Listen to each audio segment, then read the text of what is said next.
6 horas e 27 minutos, estamos com você, ouvinte de São Paulo, Brasília, Rio de Janeiro, Curitiba, Belo Horizonte, Recife. Eu, Fernanda Câmara, estou aqui com Rafael Tebas e também com Bruno Rizzi. Bruno, agora vou te acionar para a gente falar do Desenrola 2.0. Você falou que tem mais detalhes, que fez apurações e outras atualizações ainda surgem à tarde, mas a gente já traz a informação atualizada nesse momento. O governo, né, Lula, lança hoje o programa Desenrola 2.0, que vai proporcionar descontos e negociação de dívidas para brasileiros inadimplentes, né? Então, o que você conseguiu apurar nesse final de semana a respeito desse assunto? Bom, a gente tem esse programa sendo lançado hoje oficialmente, já vem sendo batido há muitas semanas. A gente aqui mesmo no Start já trouxe muita informação sobre isso. A Rafa nos antecipou ali de Brasília diversos pontos interessantes. Um ponto que eu quero destacar é a questão do FGTS. Lembrando que no anúncio do governo Lula, ele fala em liberação do FGTS. Esse uso, essa liberação deve ficar restrita a 20%, entrando justamente naquela questão, naquela dicotomia, né, entre a questão do uso para fins adequados, mas ao mesmo tempo com o desgaste desse uso justamente de algo que está ali para um uso, digamos, emergencial. Essa questão tem trazido alguma discussão, foi um dos pontos centrais ali de toda essa negociação a esse projeto, a esse programa, e agora a gente parece que tem esse desenho do uso restrito a 20% da FGTS e, muito provavelmente, de acordo com o que eu consegui conversar com algumas fontes, será para uso de quitação total de dívidas.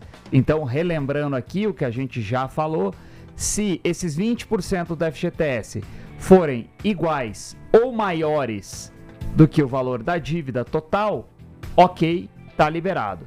Se esse valor for inferior ao valor total da dívida, a pessoa pode normalmente negociar seus débitos com os bancos. Os bancos terão taxas de até 1,99% ao mês, como acordo feito.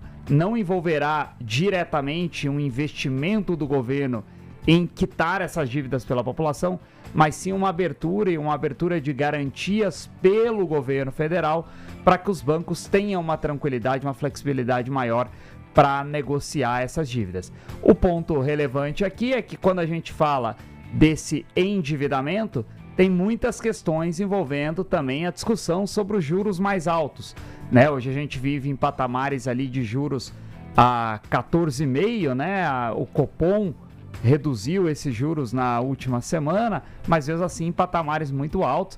A gente já viveu o cenário de juros a 2%, né? Que também tem os seus contrapontos, uma vez que os juros precisa estar de certa forma equilibrado, porque quanto menor os juros, mais incentivo ao consumo, mas o maior incentivo ao consumo gera inflação, que é muito dinheiro circulando na economia. Então, os juros mais altos têm, de certa forma, um papel ali de controlar a inflação, etc.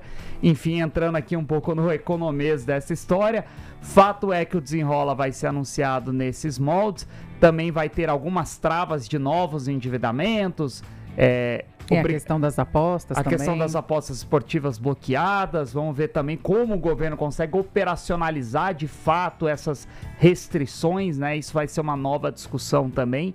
E é importante a gente entender que todo esse trabalho do governo tem, obviamente, um pano de fundo também eleitoral.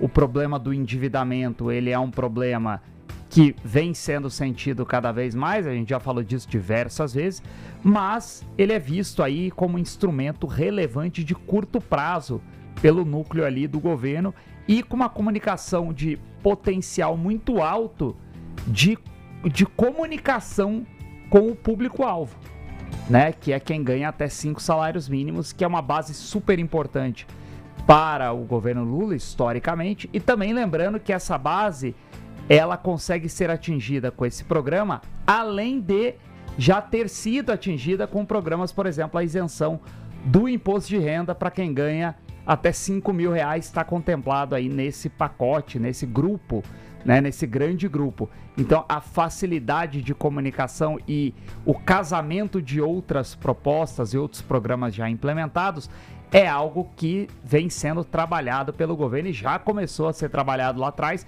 especialmente agora no pronunciamento do presidente Lula na última quinta-feira à noite, pronunciamento oficial em rede de TV, rádio aberta.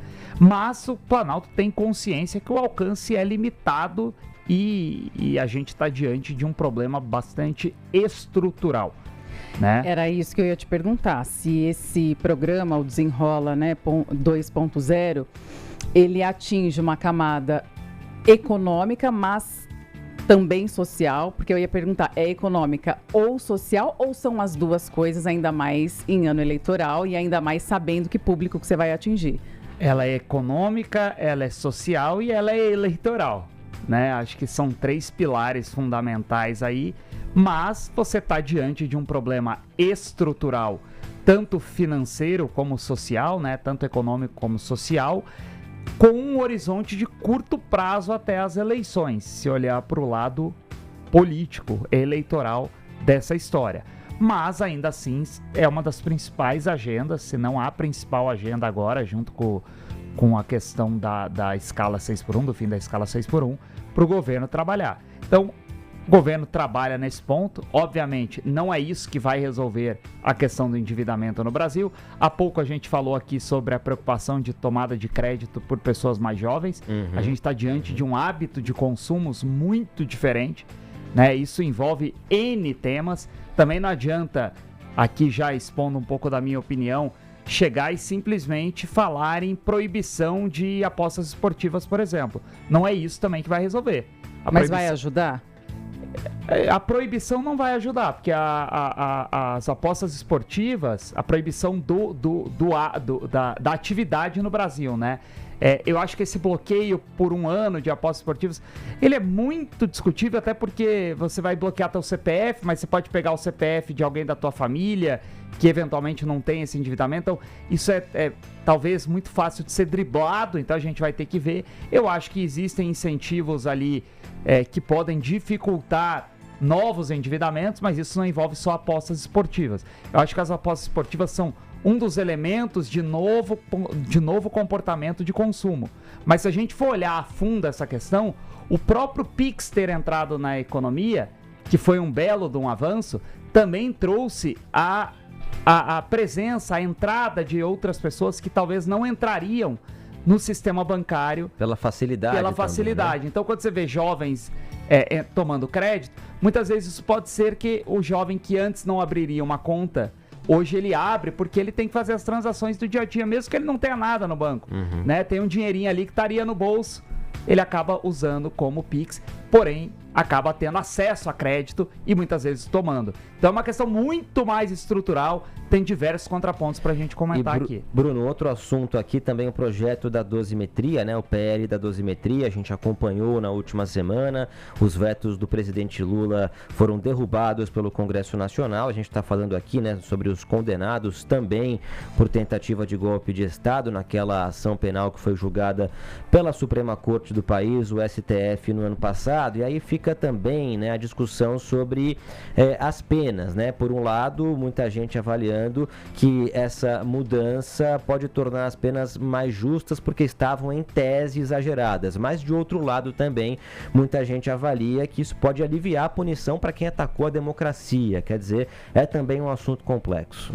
É muito complexo, até porque um dos pontos centrais aí dessa decisão do presidente do Senado, o senador Davi Alcolumbre, foi a decisão de fracionar esse veto.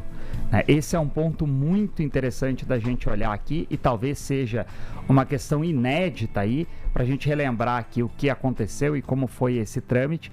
O Congresso aprovou lá atrás o projeto de lei da dosimetria, que reduz a penas de condenados e etc. E o presidente Lula vetou por completo esse projeto de lei. O veto, ele era total, o veto do presidente Lula era total e ele envolvia as matérias de naturezas distintas, tanto a lei antifacção, que endureceu algumas regras sobre a progressão de regimes para presos, e a lei da dosimetria. Quando o Davi Alcolumbre faz essa divisão e seleciona apenas parte do veto para a votação, que foi aprovada essa parte do veto, abre um espaço naturalmente para judicialização dessa questão. Então talvez a gente tenha cenas dos próximos capítulos disso. O governo, a princípio, os aliados ali do presidente Lula pensam em judicializar, não diretamente os aliados mais próximos ali, o núcleo duro do governo, mas partidos aliados, até para evitar talvez uma exposição maior, mas provavelmente haverá algum tipo de judicialização. E dito isso, também vale salientar aqui, conversei também com algumas pessoas desde a sexta-feira, e ao que parece também já algumas notícias saindo de que provavelmente Lula não cumprirá o prazo regimental de 48 horas para promulgar a lei. É um prazo natural, a partir do momento que recebe a comunicação, o presidente da República tem 48 horas para promulgação. Caso não promulgue essa lei, passa a responsabilidade para o presidente do Senado, no caso próprio Davi Alcolumbre. Então, intencionalmente, Lula não deve promulgar essa lei. Racional por trás disso é óbvio, mas vale a gente salientar aqui, porque vai deixar, pelo menos no plano político, a digital de todo esse trâmite, de toda essa ação para o presidente Davi Alcolumbre. Mostrando mais uma vez um desequilíbrio entre eles, né? Mostrando mais uma vez e mostrando o descontentamento e o desalinhamento de ideias e propostas entre ambos. Então, o presidente Lula não quer deixar suas digitais marcadas nesse projeto, então deixará a responsabilidade passar naturalmente para Davi Alcolumbre para que faça a promulgação dessa lei. Então Lula não terá um envolvimento como ele deseja, deixando o prazo natural rodar. O que também é uma estratégia para não contradizê-lo. Exato. Uma vez que se ele promulgar, por mais que ele não concorde, se ele promulgar, ele está deixando as digitais e na história fica que o presidente Lula promulgou a lei. Exato. E é isso que ele não quer. Então ele prefere deixar esse prazo passar de 48 horas a partir da comunicação e deixa as coisas rolarem nas mãos de Davi Alcolumbre, seu principal algoz aí, dentre outros, nesse momento, nessa semana pelo menos. E as cenas dos próximos capítulos continuam daqui a pouquinho, 6 horas e 39 minutos. Transamérica agora é TMC, quem escuta sabe. Quem escuta, cresce. Quem escuta, sabe. Transamérica TMC.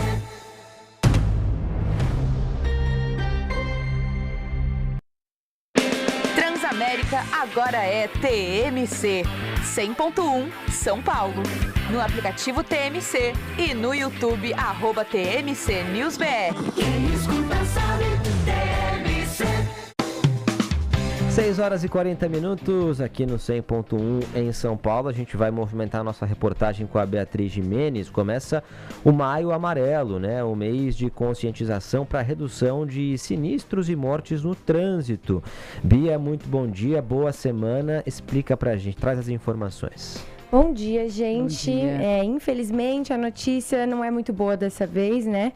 A gente vem aí falando sobre o mês de conscientização dos acidentes de trânsito, agora em maio, está começando.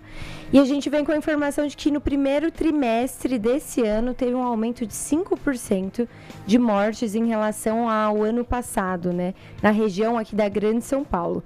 E isso significa que foram 400 mortes nesse período. Já no estado inteiro, o total de vítimas ultrapassou 1.300 mortes no primeiro trimestre desse ano também.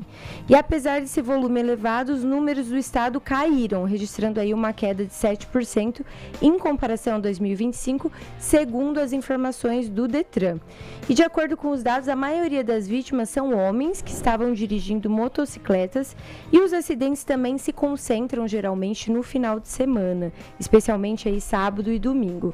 Então, nesse ano, né, tá começando agora o mês de maio agora, e a gente vem aí com essa mensagem para todos os motoristas. A gente sabe que vários dos nossos ouvintes são motoristas de aplicativo, que estão nos escutando, várias pessoas que estão dirigindo, indo para o trabalho, voltando, e a gente traz essa mensagem aí de conscientização.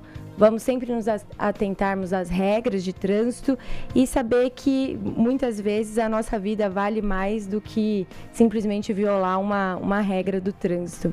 E por negligência do motorista, vou me colocar nessa também, porque eu também sou motorista, mas muitas vezes inocentes, né? Vão embora sem até estar dirigindo, estar caminhando ali na faixa de pedestre. É só um exemplo, né? Existem vários exemplos. Então, a melhor maneira de evitar é seguir as leis de trânsito e se conscientizar assim que entra num carro, num veículo, enfim, para dirigir, para pilotar. Exatamente. A gente sabe que a vida de todo mundo é corrida, né? Principalmente dos motociclistas, como a gente falou, que são as principais vítimas, mas não vale a pena, gente. Acidentes acontecem o tempo inteiro, é só olhar para o lado que a gente pode perceber que também pode acontecer com a gente, né? Obrigada, Beatriz Gimenez.